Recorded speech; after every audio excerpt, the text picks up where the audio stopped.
ससुराल चला घूमने। किसी शहर में कविता नाम की महिला अपने परिवार के साथ रहती थी।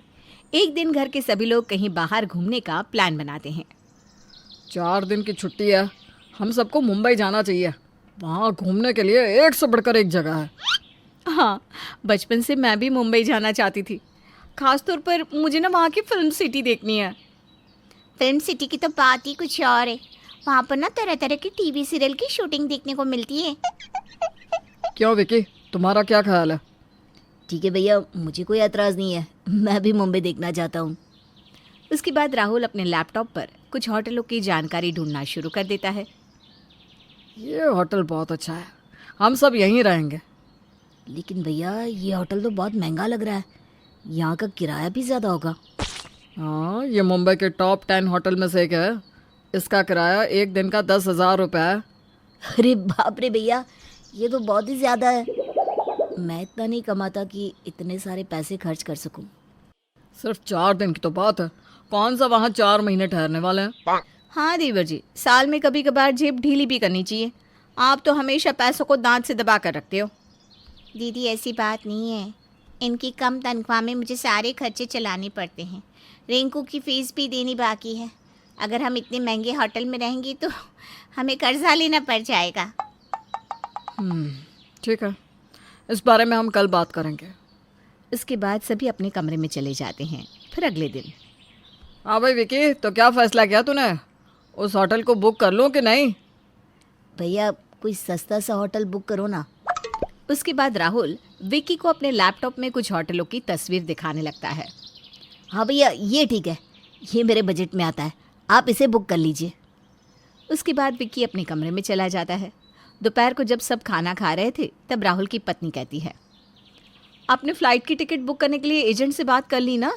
कहीं ऐसा ना हो कि वक्त में हमें टिकट ही ना मिले।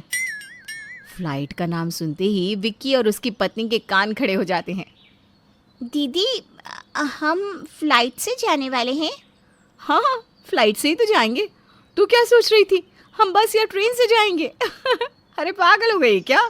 ट्रेन से जाएंगे तो पूरे 2 दिन लग जाएंगे। लेकिन दीदी, फ़्लाइट की टिकट तो बहुत महंगी होगी। हाँ, एक टिकट का किराया 12,000 रुपये है। नहीं नहीं दीदी, हम इतने पैसे नहीं दे सकते। आप एक काम करिए, ट्रेन की टिकट बुक करवाइए।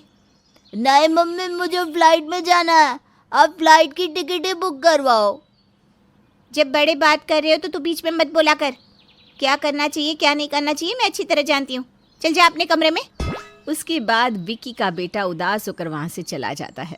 दूसरी तरफ घर में चल रही बहस कविता चुपचाप देख रही थी।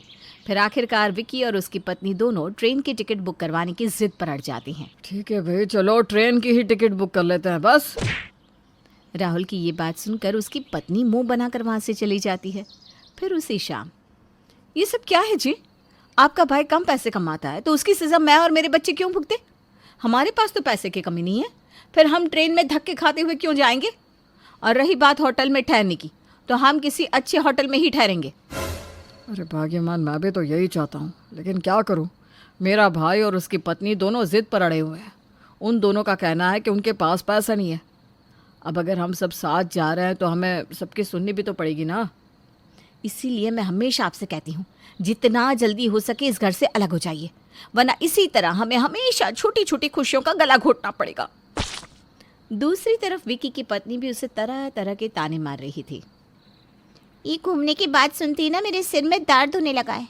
एक तो पहले तुम पैसे कमाते कम हो, ऊपर से भाई साहब और दीदी हमारे पैसे खर्च करवाने के बहाने ढूंढते रहते हैं। दीदी को अच्छी तरह पता है कि हम फ्लाइट में नहीं जा सकते, इतना बजट नहीं है हमारा, लेकिन फिर भी हमारी बेइज्जती करने के लिए जानबूझकर बार बार फ्लाइट का नाम ले रही थी।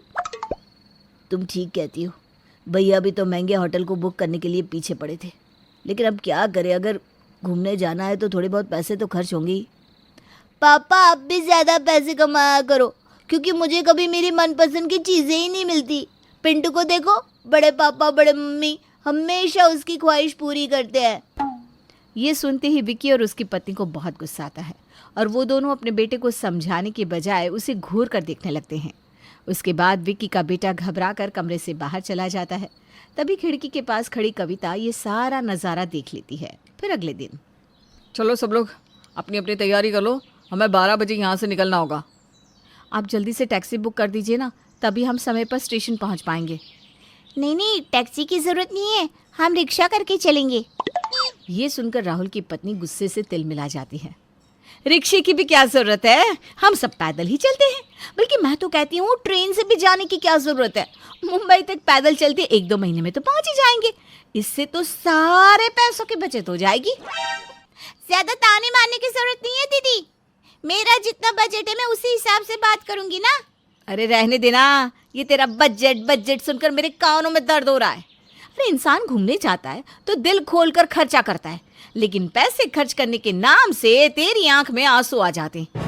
हाँ विकी, मैं भी तंग आ चुका हूँ तुम्हारी कंजूसी देखकर, मुझे बहुत बुरा लग रहा है।